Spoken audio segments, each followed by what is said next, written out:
Welcome to episode 7 and the penultimate episode of Kitbashed Contenders Season 1.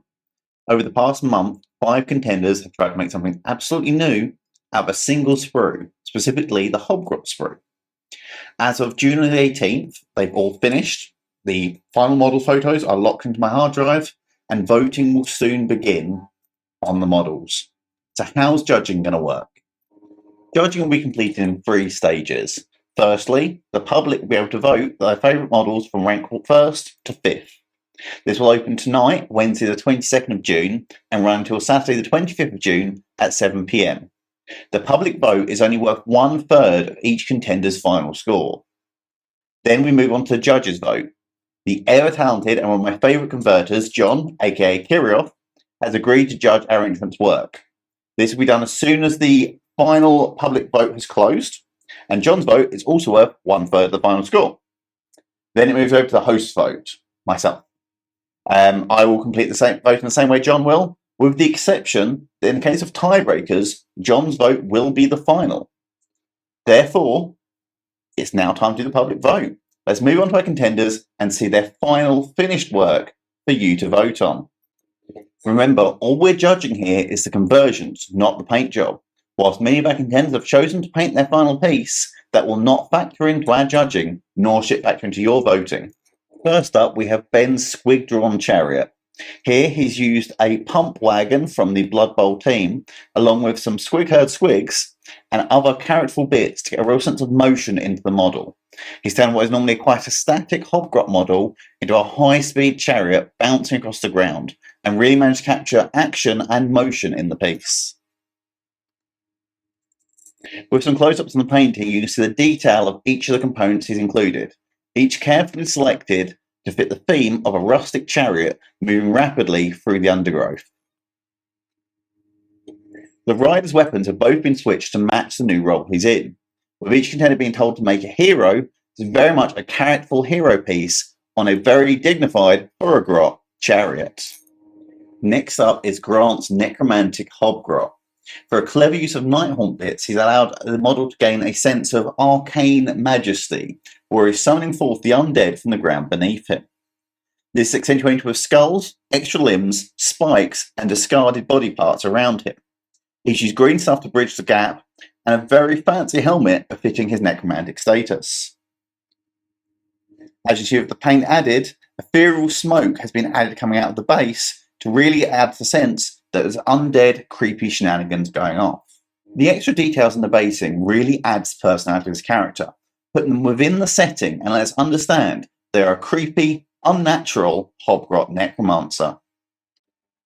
John here has done the unthinkable, lending a sense of grace and possible beauty to a Hobgrot model, using just the armour and the torso of the original model, along with Lumineth parts to give a really elegant, refined final pose. The sense of motion included in the weapon here really gives you a sense that it's moving and summoning whilst balanced in that very elegant pose atop the rocks. From the side, we can see the contact point on the base is quite small. So build the model upwards rather than outwards, we get a very real sense that it's a delicate piece. From behind, we can see the green stuff work that's gone into making sure the model itself remains balanced, the fit on the hands, and final fleshing out to the weapons.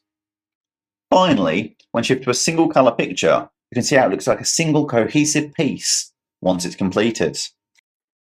With Sam's final piece, we see an ensemble inspired by the Ossiarch Bone Reaper's Catacross model.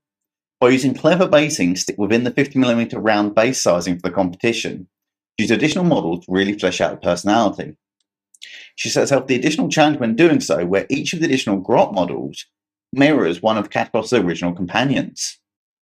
By using traditional Grots down the bottom and the Hobgrots from the competition at the top, his extra size lends a real sense of personality, letting you know he is the focal point and they are simply his companions.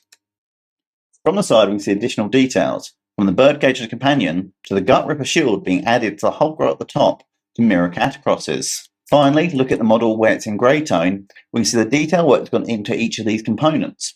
However, the end result is a single, cohesive hero model.